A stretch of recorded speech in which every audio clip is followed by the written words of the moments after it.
প্রবাসের থেকে অনেক আল্লাহর বান্দারা আমার নাম্বার দিয়ে দিছি যোগাযোগের জন্য, আমার সাথে কথা বলতে চায়। নাম্বারে এক আল্লাহর বান্দা কান্না করে আর বলে, হুজুর দোয়া করি, অনেক বছর ধরে আপনার বয়ান শুনি, কথা বলতে পারি না। আমি অস্ট্রেলিয়ায় থাকি, দোয়া চাই, আমি জায়গার জন্য 50,000 টাকা পাঠায় দিতেছি। এরকম সবাই দোয়া করে। আমি দোয়া চাই আপনাদের কাছে, আমার কান্না ছাড়া আর আপনাদের মোহব্বত ছাড়া কোনো পুঁজি নাই। প্রবাসের সবাইকে আল্লাহ কবুল করেন। অনেকেই দান করতেছেন, আলহামদুলিল্লাহ।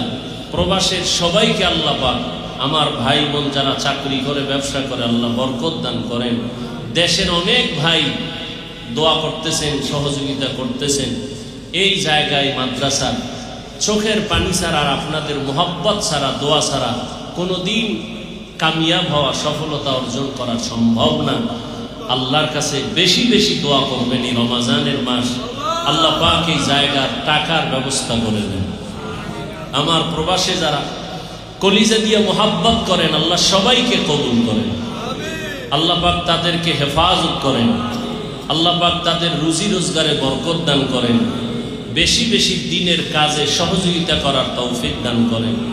এই মাদ্রাসাও আপনাদের দোয়া, আপনাদের দোয়া, আমাদের কান্না আর আল্লাহওয়ালাদের নেক নজর, মা বাবার দোয়া, আপনাদের ছোট ছোট খেদমত, সহযোগিতা, আল্লাহ পাক বিশাল এই জায়গার অর্থ আমার দেওয়ার তৌফিক নাই, সাহস নাই। মাঝে মাঝে খুব একা একা চিন্তায় পেরেশান হয়ে যায়, কেমনে সম্ভব। আবার মাঝে মাঝে চোখের পানি আসে, তখন আবার দিল শান্ত হয় না। প্রবাস থেকে ফোন আসে, সবাই দোয়া করে। অনেকের সাথে দেখা হয়, হুজুর দিতে না পারি, অল্প দেই। একজনে আজকেও জুমায় কিছু টাকা দিয়ে কয়, হুজুর গরিব মানুষ দোয়া করেন, কিছু শরীক হইলাম। আল্লাহ পাক এভাবেই গরিবের 1 টাকায় কোটি কোটি হারাম টাকার থেকেও বেশি বরকত। অতএব আমি আপনাদের কাছে দোয়া চাই।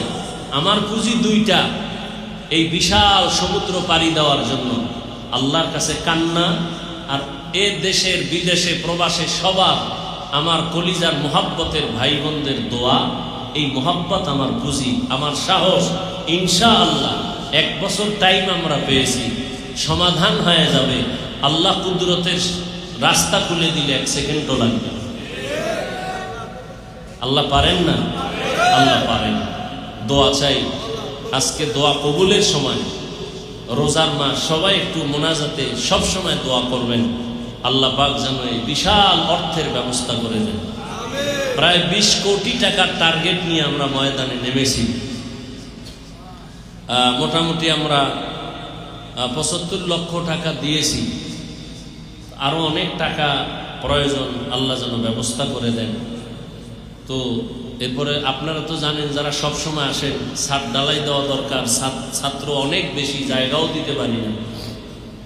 তো যারা সার্বিকভাবে সহযোগিতা করেন, যে যেইভাবে, ব্যবসায়ী, চাকরিজীবী, শ্রমজীবী, যারা শ্রমিক, সবাই কম বেশি দান করেন। আল্লাহ সবার দান কবুল করেন।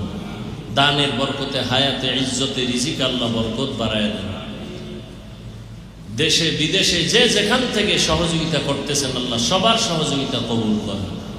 তো আজকের এই সুন্দর আয়োজন আপনারা ওই বিকাশেও যদি দিতে চান, নাম্বার একটা আমরা নির্ধারণ করে দিয়েছি। অনেকে প্রতারণাও করতে পারে, খুব সতর্ক।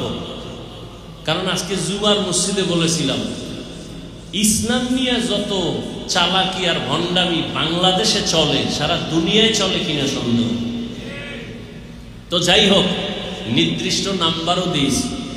ওই নির্দিষ্ট নাম্বার, এই যে আমরা এখানে কাগজ দিয়েছি, এই পেস্টুন দিয়েছি, ওখানে লেখা আছে, এই নাম্বার ছাড়া অন্য নাম্বারে কেউ চাইলেও সতর্ক থাকবেন সবাই নিজের মনে করে। আমি তো আপনাদেরকে খুব আপন মনে করি। অতএব আপনারা একটু মেহেরবানি করে সার্বিক সহযোগিতা করবেন সব দিক থেকে।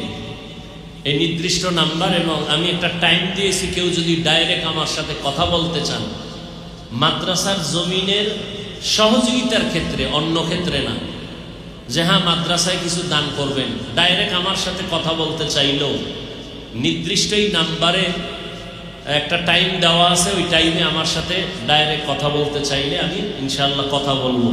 যারা মাদ্রাসায় সহযোগিতা করবেন এই ক্ষেত্রে তাদের সাথে কথা বলার জন্য আমি সময় দেব ইনশাআল্লাহ। অনেকে আলহামদুলিল্লাহ কথা বলতেছেন, আমি কথা বলতেছি। একজনে কথা বলতে যায় কান্তি গেছে, কান্নাই করতেছে। আমি বলি ভাই কথা বলেন, সামনে মেহমান। সে কান্নাই করতেছে, বলে আমি প্রায় 16 বছর পরে আপনাকে একটু পাইছি, বয়ান শুনি। এক সময় বেলাইনি ছিলাম, এখন নামাজ পড়ি, দাড়িওয়ালা হয়ে গেছে। এরপরে বলল যে আমি বিদেশে আছি, কিছু টাকা আমি জমিনের জন্য দিব। আল্লাহ পাক তাকেও কবুল করে। দান করলে হায়াত বাড়ে, মুসিবত দূর হয়। আল্লাহ দানের বরকতে প্রত্যেকের হায়াতে বরকত বাড়ায়, মুসিবত থেকে আল্লাহ ফেরেশতা দিয়ে হেফাজত করেন। আল্লাহ পাক কবরওয়ালাদেরকে জান্নাত দান করেন।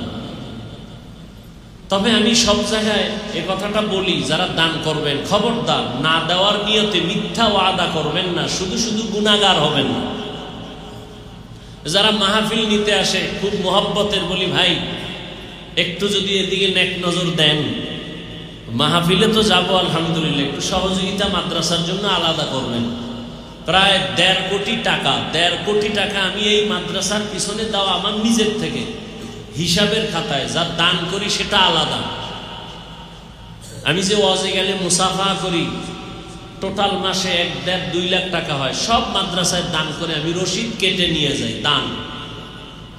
আর এমনি যেগুলো আমি ঋণ দেই, এরকম 1.5 কোটি টাকা, এই জায়গায় সেদিন মালিক বলে আমাকে টাকা দিতেই হবে।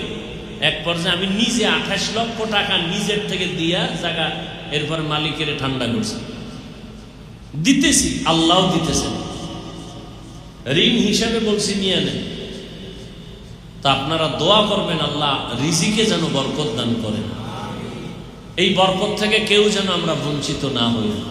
ওই একজনে অল্প টাকা দিছে আলহামদুলিল্লাহ, গরিবের 1 টাকায় অনেক বরকত, আর রোজার মাসে তো আরো বরকত। আপনাদের পরিচিত যারা আছে সবাইকে দাওয়াত দিবেন, আমার সালাম দিবেন, সহযোগিতার জন্য বলবেন যতটুকু সম্ভব। কি ভাই সম্ভব না এটা? আরে 1 টাকা করে যদি দেয় এক একজন, যারা বাংলাদেশে বিদেশে যারা মোহাব্বত করে মুসলমান ভাই বোনেরা, আমার কলিজার টুকরা, 1 টাকা করে যদি সবাই দেয় তো 10 লক্ষ মানুষ দিলে কত হবে? তাহলে 10 কোটি মানুষ দিলে তো 10 কোটি হয়ে যাবে, ঠিক না? আল্লাহর কাছে অভাব নাই। এজন্য মাদ্রাসায় রশিদ বই আছে, নিয়ে যাবেন, দান করবেন।